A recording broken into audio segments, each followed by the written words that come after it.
Hola, buenas tardes amigos de La Mula, de Útero y de IDL Radio. Estamos en una transmisión absolutamente extraordinaria por este 28 de julio. Cumplimos 199 años de República. El presidente Martín Vizcarra ha culminado hace unas horas su mensaje a la nación, su último mensaje a la nación como presidente.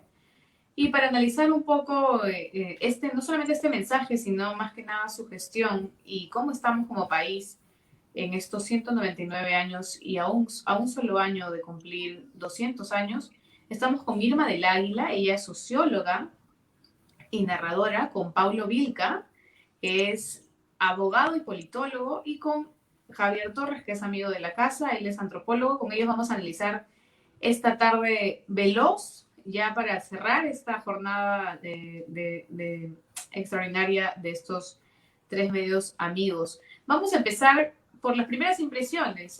Irma, contigo podemos empezar. ¿Qué te deja este mensaje de Vizcarra? ¿Ha sido un buen cierre para él como último Sí, mensaje como presidente? te escucho por momentos entrecortada, pero sí, del mensaje, bueno, ya las dos mesas previas han resaltado algunos vacíos. Yo quisiera también comentar uno muy manifiesto, y es la ausencia de el trabajador en el discurso presidencial. Hemos puesto fin a la cuarentena en la mayoría del territorio nacional, sobre todo en Lima. Se está reactivando la economía porque se argumenta con razón de que la gente tiene que salir a trabajar, y hemos tenido una cuarentena en Lima muy prolongada, si bien pocos discuten de que hubiera sido peor un escenario sin cuarentena.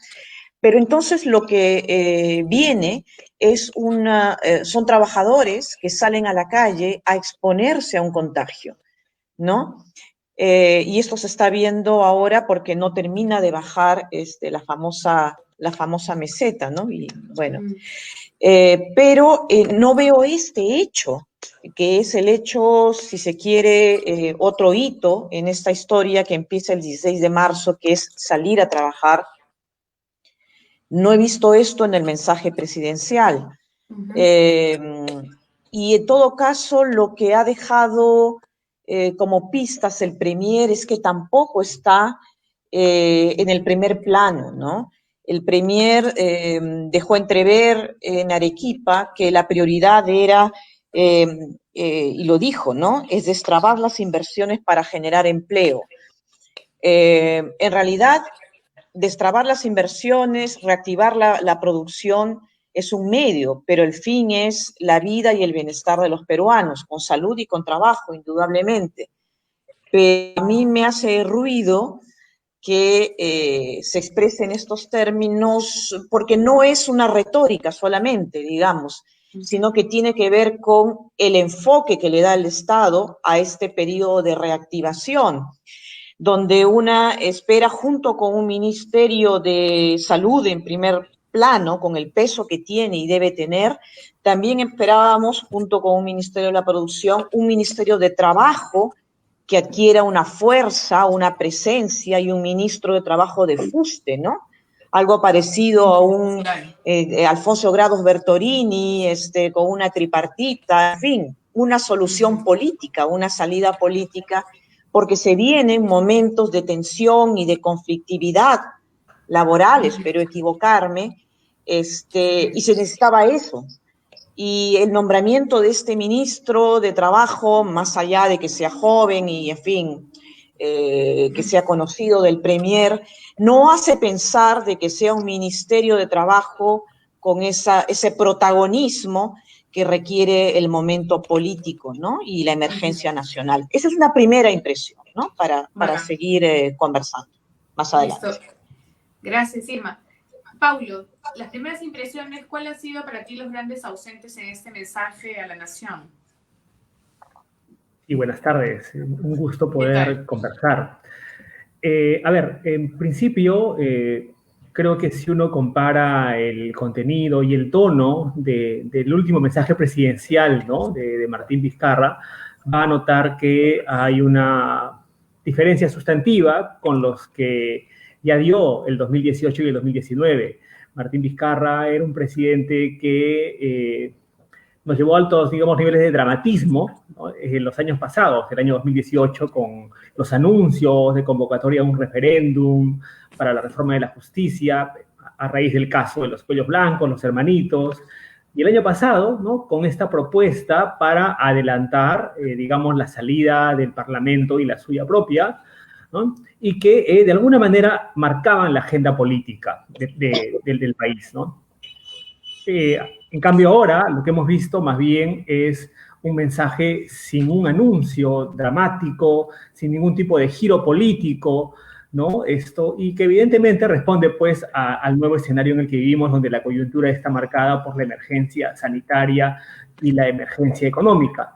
En tal sentido, a mí me llama, por ejemplo, mucho la atención que esta propuesta de convocatoria a un pacto Perú, así se ha llamado, ¿no?, que busca hacer una suerte de acuerdo nacional o de fortalecimiento, digamos, de una agenda, sea presentada por un presidente que primero está saliendo, ¿no? Sí, ya es un gobierno de salida, y además entramos a una coyuntura electoral, donde probablemente el protagonismo y las propuestas sean parte, digamos, del trabajo político, los diferentes actores que van a buscar llegar a llegar al poder el próximo 28 de julio, ¿no? Entonces creo que ese escenario, el gobierno y el presidente con su mensaje no ha dado, digamos, ningún tipo de tema dramático a diferencia de lo que ocurrió en los años pasados, ¿no? Es un mensaje súper tibio, ¿no? Sin novedades, sin mayores novedades, sin mayor... Exacto. Más que una despedida, ¿no? Claro, yo recordaba, por ejemplo, el año pasado estábamos justo también en la Mula conversando sobre el tema, ¿no?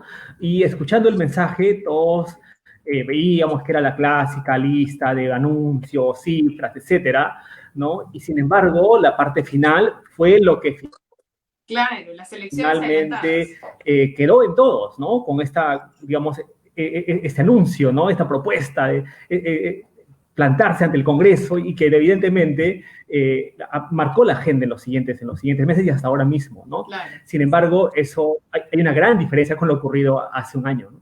Claro, y hablamos, antes de pasar contigo, Javier, hablamos de un presidente, Vizcarra, que ha tenido 2 mensajes a la nación en el 2018 y en el 2019, bastante dramáticos, ¿no? En uno anunciaba el referéndum y en otro, si no me equivoco, estábamos a puertas el adelanto de elecciones, ¿no? Siempre ha tenido mensajes dramáticos, si no me equivoco, ¿no? Si mi memoria no me falla, pero siempre Vizcarra nos ha acostumbrado a estos mensajes dramáticos de cerrar el Congreso y de todo lo demás. Javier, ¿cuál es tu impresión, con la primera impresión, la primera repasadita de este mensaje de Vizcarra ya final? Bueno, ¿qué es el mensaje final, no? Y al ser el mensaje final es un mensaje de un presidente que, digamos, ya no tiene mucho más que hacer en los de grandes giros en un sentido o en otro, ¿no? Quizás, no sé si alguien tenía mucha expectativa con el mensaje, pero además se está escuchando mensajes presidenciales en los últimos casi ya 4 meses, sí, prácticamente diario, luego interdiario y ahora semanal. Entonces, prácticamente todo lo que ha dicho ya lo habíamos escuchado, ¿no? En ese sentido, no había margen para grandes sorpresas, pero sí me llamó la atención el tono del mensaje, ¿no? Yo he sentido un presidente cansado, ¿no? No voy a decir derrotado, pero ya no tiene, lo que nos ha dicho es vamos a seguir tratando de hacer las cosas bien como las hemos estado tratando de hacer, ¿no? Pero sin mayores iniciativas nuevas, que tampoco se puede esperar mucho, ¿no? Alguna gente decía que anuncie y diga cuál es la cifra exacta de los muertos, eso no lo iba a hacer, ¿no? Y lanzar este Pacto Perú al final del mensaje ha sido interdiario y decir, miren señores candidatos, porque creo que ha sido un mensaje más a los candidatos que a otra gente, que a los mismos, que al mismo Congreso, Miren, señores candidatos, acá hay estos 5 temas, y estos 5 temas se tienen que discutir y resolver, ¿no? Y ojalá que en la campaña se discutan. Entonces, me parece que en ese sentido, Vizcarra ha hecho un discurso tan aburrido como sus días anteriores, salvo que no hubo un anuncio dramático como lo que comentaba Paulo, ¿no? Y me parece que tampoco es que tiene mucho margen, y eso también nos dice que poco es que el ministro Cateriano vaya a tener que decir cuando se presente el 3 de agosto a que le den el voto de investidura, ¿no? O sea, como ya no deberíamos esperar mayores novedades de este gobierno. Ok. Ahora, volvemos contigo, Irma. Las grandes ausentes creo que han sido, y no voy a ser la primera que lo va a decir, las mujeres, las personas vulnerables, las personas LGTB, toda la cuestión de discriminación que anteriormente él había dicho en uno de estos mensajes que se han dado durante la pandemia. Lo único que ha dicho sustancial, digamos, por las mujeres ha sido aumentar los CEM, ¿no? Los Centros de Emergencia Mujer. Y este bono que, bueno, la repartición nuevamente... Estamos lejos, hablando de emociones, estamos lejos del discurso luego de la marcha Me Too, de la emoción de un Vizcarra que en otro mensaje a la nación rinde homenaje a las víctimas de violencia de género. Entonces vemos también que es un mensaje que se mueve de acuerdo al interés que suscita en la población determinadas agendas, lo que, en fin, no me parece porque hubiera sido importante mencionar que hay casi mujeres desaparecidas durante esta pandemia, ¿no? Y no es poca cosa. Y bueno, poblaciones indígenas también, aunque habló del plan, pero un plan que salió con retraso, etcétera. Pero sí creo que existe la posibilidad de hacer cosas en estos meses, si no, tampoco estaríamos conversando sobre el discurso presidencial, es decir, creo que el presidente tiene todavía un margen de maniobra debido a la gran aceptación, digamos, no tanto al gabinete, pero sí al hecho de movilizar las emociones que generan la lucha contra la pandemia. Tiende a generar una población que cierra filas, ¿no?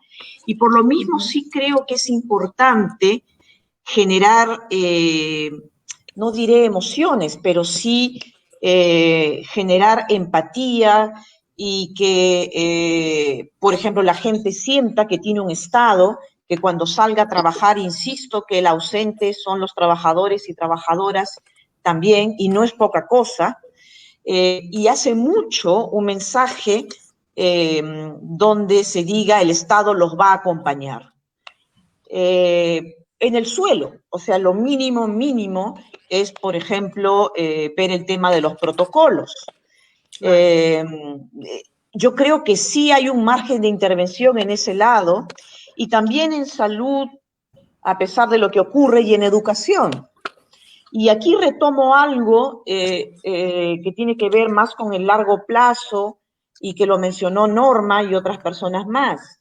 Y que es un otro ausente en las intervenciones, en la intención, en este mensaje, y es el enfoque territorial, las soluciones territoriales y concretamente las políticas públicas que se puedan implementar en salud, concretamente, y en educación, en Yo Aprendo en Casa, pasa por una intervención territorial.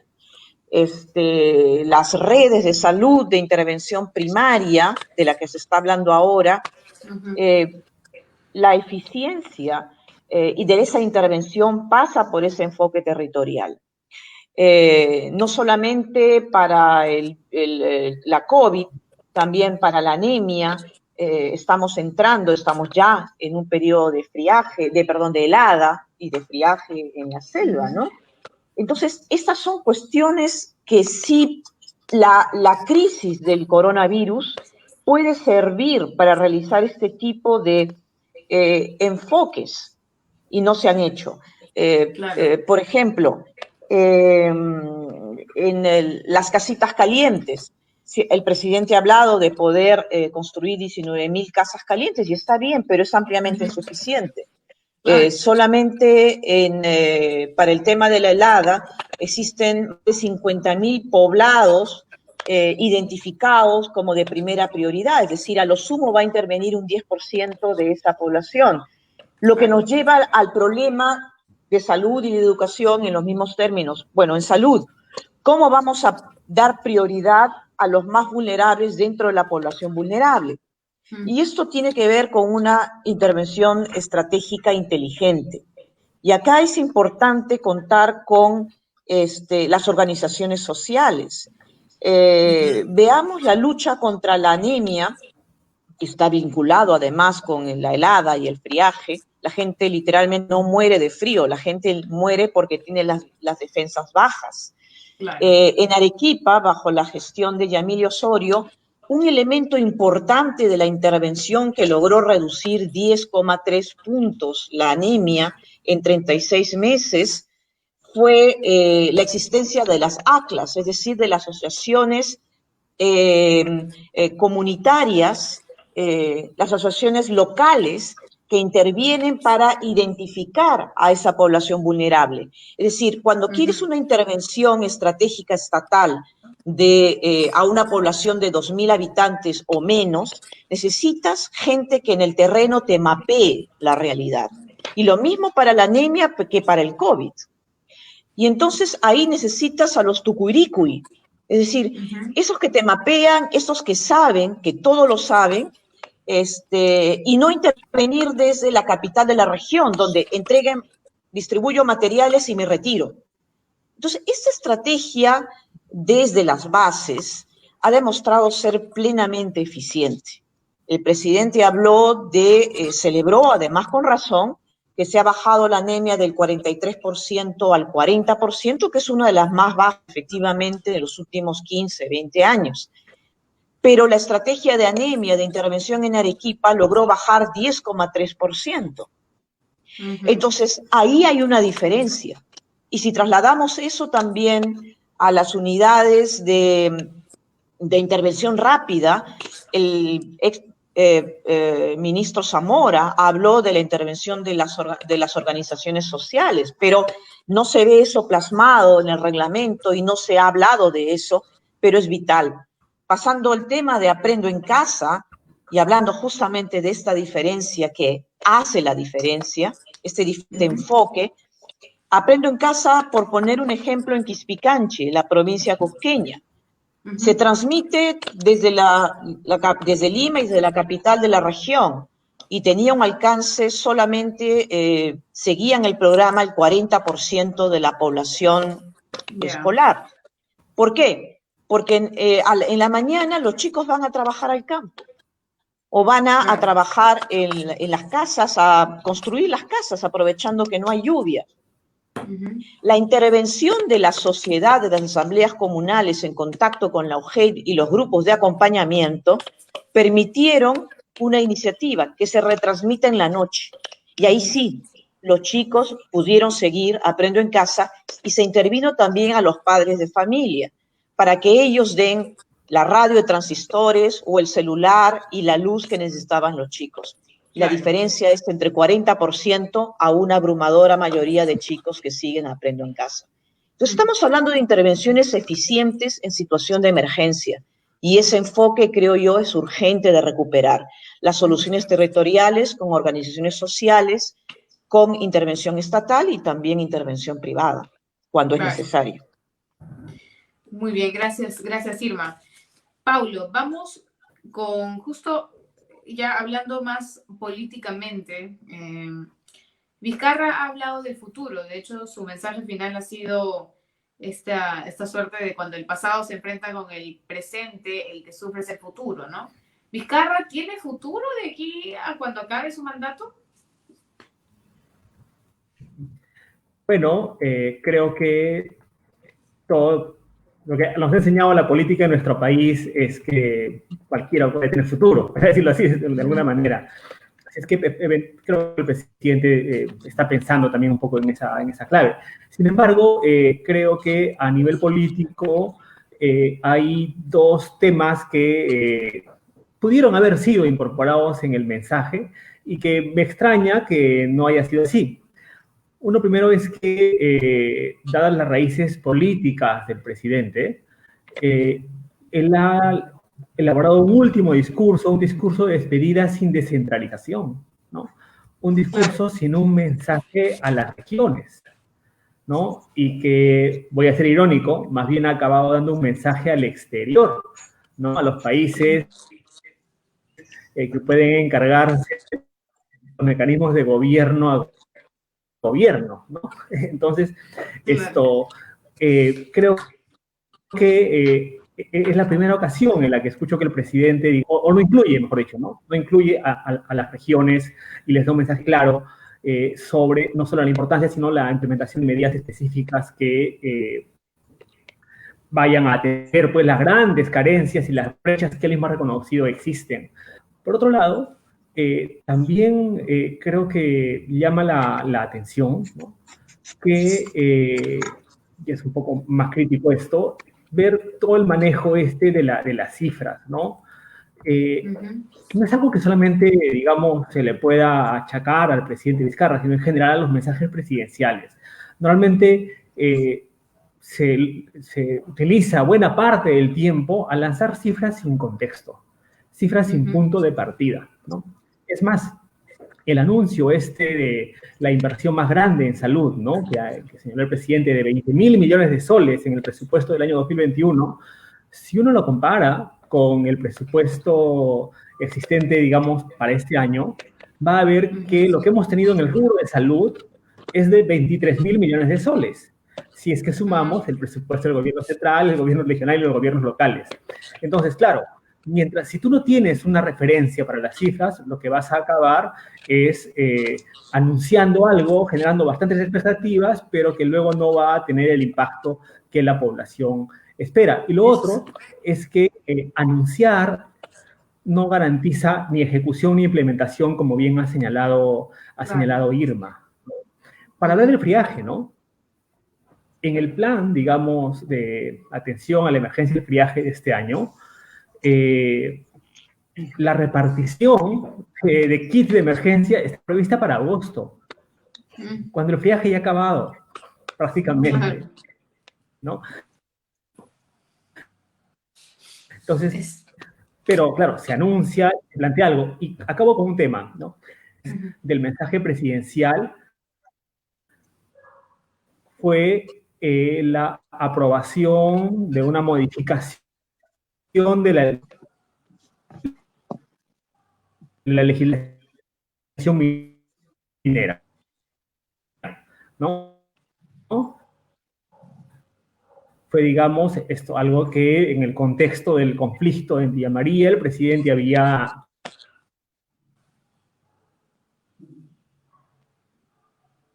Te pierdo, te perdimos. Sí. Hola, Paulo, ¿nos escuchas? No nos escucha. Uy, mientras vuelve Paulo, Javier Torres. Sí, no, se perdió Paulo. Javier, justo en el mismo sentido, pero de estos últimos 12 meses que le quedan a Vizcarra, la carta de Cateriano como digamos, el agente que puede ser como negociante o el agente atacante, ¿no? ¿Que esto le va a servir a Vizcarra? ¿Ha sido una buena decisión? Mira, y Pablo, tengo volvemos contigo un profundas momento. dudas Con sobre... Javier. Sí, Javier.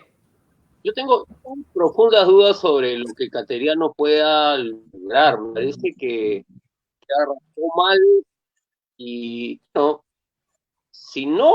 si el discurso presidencial no expresa una voluntad en un determinado sentido, el discurso cateriano va a tener que estar con el discurso presidencial, no se puede salir del cuadro. Ya lo enmarcó, digamos, de alguna manera, ¿no? Y creo que Irma y Pablo han dado bastante detalle de anuncios o medidas algunas que tienen vacíos o que están fuera de tiempo, bueno, siempre pasa también en los mensajes de 28. Pero me parece que además todo el tema de reforma política, que es uno de los roles que se suponía que Cateriano tenía que jugar, se agota muy rápido. O sea, eso acaba en septiembre. Entonces, tampoco es que tiene mucho margen. Y tampoco veo a Cateriano en forma, ¿no? Como en sus tiempos de primer ministro humanista, ¿no? Para dar la pelea con la oposición en el Congreso, ¿no? Entonces, yo siento que Cateriano es un primer ministro que está como que fuera de como que no tiene mucho juego, ¿no? Y como que está desubicado en el momento, ¿no? Creo que Cateriano sigue en la etapa pre-Lavajato y no se ha enterado de que pasaron muchas cosas en el Perú en los 5 años, incluido la pandemia, ¿no? Y es donde debería estar ya, digamos, bueno, por lo menos ido a Arequipa, ya eso es bueno que haya ido a Arequipa, porque el ministro creo que tiene que estar moviéndose, pero además, yo le planteaba a Paulo una pregunta sobre el futuro político de Vizcarra, y yo creo que, no sé, pues, de repente Pacto va a ser el nombre de su partido, ¿no? Para el 2026, el partido de Pacto Perú, ¿no? El PPP, ¿no? Va a pasar a PPP. Puede ser, o sea, porque yo sí creo que Vizcarra está pensando en su legado, ¿no? De todas maneras, ¿no? Y lo más importante del discurso en términos de mensaje es cómo empezó, que es donde se ha concentrado la mayor cantidad de atención de la gente, ¿no? Porque después de una hora de cifras, datos y referencias de todo tipo, la mitad de la gente ya no está escuchando y la otra mitad ya no está captando con atención, ¿no? ¿Y qué cosa nos dijo? Que había sido el presidente que había tenido que vivir prácticamente todas las crisis, la crisis política, la crisis de la corrupción y la crisis de la pandemia, ¿no? Y de alguna manera diciendo, acá sigo, con sus limitaciones, pero yo creo que Vizcarra ya está en una postura de salida, ¿no? Volvió a repetir el tema de la convocatoria de elecciones, volvió a decir que él no se quería quedar. Lo que nos está diciendo, no me parece mal, es, yo no me quería quedar, pero sí quiero volver, ¿no? Claro. Y creo que esa va a ser un poco la lógica. La ventaja de tener a Cateriano, más allá de si Cateriano está en buena forma o no para el timing político, es que probablemente Cateriano termine de alguna manera, además por esa identificación que se ha hecho ya de Cateriano como el primer ministro de Confluencia, el guardián del modelo, de la constitución de Fujimori y a los empresarios, ¿no? De alguna manera, la crítica al gobierno en relación a esos temas, los temas laborales que por ejemplo ha planteado Irma, que me parece muy importante, van a terminar golpeando a Cateriano más que a mí. Y en el tema de la pandemia, y cuando tenga que pechar un Congreso lo pechará, pero ya en otra lógica, me parece. Entonces, creo que lo que hemos visto es al futuro candidato a la presidencia en 2026, eso es lo que hemos visto, y creo que va a tratar, yo creo que el mensaje de Vizcarra, como digo, el Pueblo Perú se lo ha planteado a los demás candidatos. Estos son los temas, esta es la que hay que discutir, ¿no? Y si no la discuten ustedes, la discutiré yo después cuando regrese. Me parece que en ese sentido ha sido el mensaje de Vizcarra, ¿no? Un presidente que ya se está yendo, ¿no? Y claro, incluso, no varias veces. Gracias, Javier. Pablo, para redondear tu idea, que te perdimos por un momento. Sí, no, bueno, yo me mencionaba, ¿no? A cómo, digamos, hay una serie de anuncios que luego no tienen un seguimiento, un correlato después, ¿no? Y mencionaba específicamente el caso de la minería, que fue uno de los anuncios que se hizo el año pasado para modificar la legislación minera, ¿no? Se conformó una comisión de la cual he formado parte, que elaboró una serie de recomendaciones, pero un año después el anuncio del presidente ha sido, asumimos las recomendaciones, ¿no? Pero no hay un cambio todavía concreto, específico, de cómo se mejora la legislación y cómo se garantizan los derechos de las comunidades, los temas ambientales, que son los dos puntos, digamos, centrales que tenemos cuando hablamos de conflictividad socioambiental, ¿no? Y más todavía en un contexto en el que hemos visto voy a hablar, cierta actitud dubitativa del gobierno para la ratificación del Acuerdo de Escazú, que es un instrumento clave, ¿no?, en el sentido de reconocer los derechos de la ciudadanía para garantizar el derecho a un medio ambiente equilibrado, sostenible, ¿no? Entonces, como uno ve, pues, de que hay cosas que se van lanzando. Efectivamente, el presidente Vizcarra es muy hábil en eso, ¿no? Tiene una sagacidad política en ese sentido, pero que al final no se traducen en acciones y medidas concretas que acaben, digamos, atendiendo los problemas habituales que ya todos conocemos. Listo. Una pregunta final para los tres y van a tener que responder lo primero que se les ocurre. Irma, ¿tú votarías por Vizcarra en una nueva elección? ¿Sería una de tus opciones? No escuché la pregunta, que escuché entrecortada, pero yo aprovecho para complementar una idea sobre los últimos meses. Creo que el presidente Vizcarra, concuerdo en que es una persona con mucha intuición política, tiene el margen de maniobra, sabe que no tiene capacidad, iniciativa de gasto a partir del mes de octubre, sabe que se viene la campaña, pero tiene todavía cosas que yo creo que no es lo que anuncia.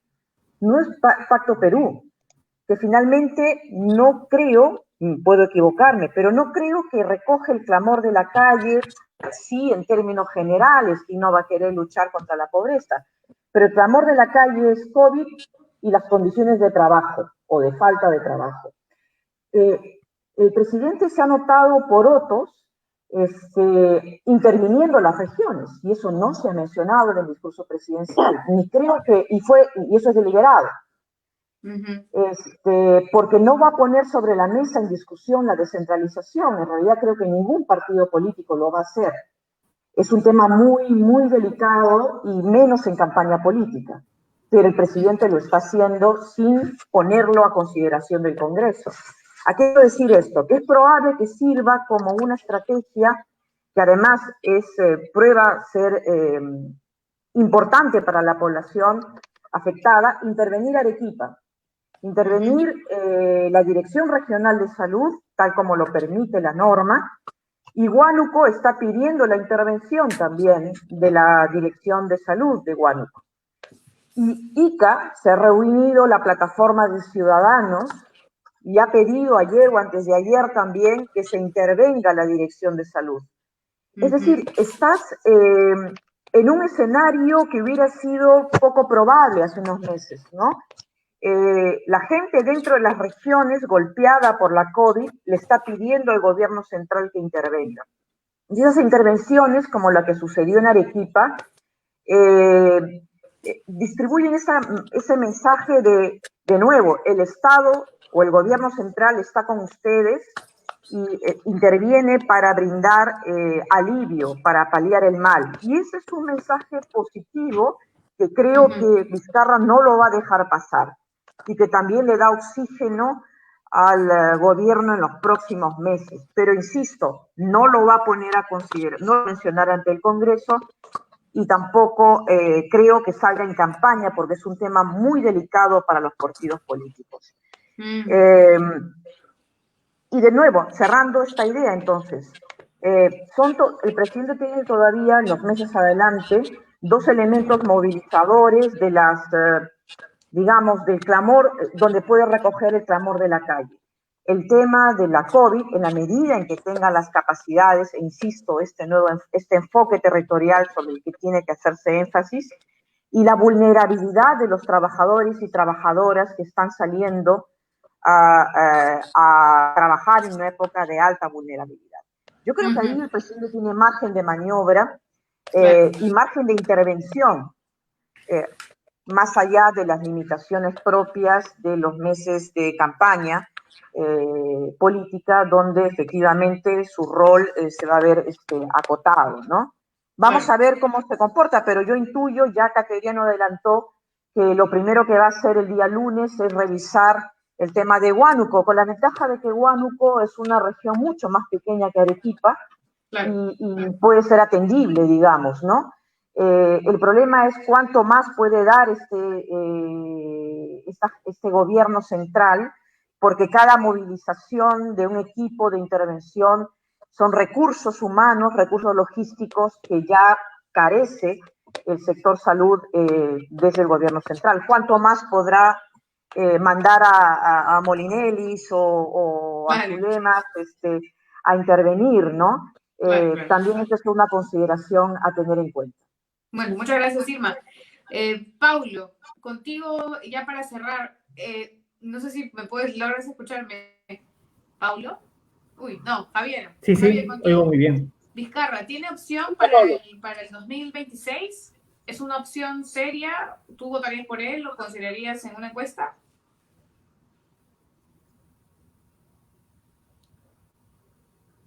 Javier. Perdón, pensé que estabas hablando con Paulo. Sí, no, Pablo se estaba reconectando. Yo creo que Vizcarra va a ser candidato en 2026 y yo creo que él va a tratar de cosechar lo que ha sido su gobierno, sin duda.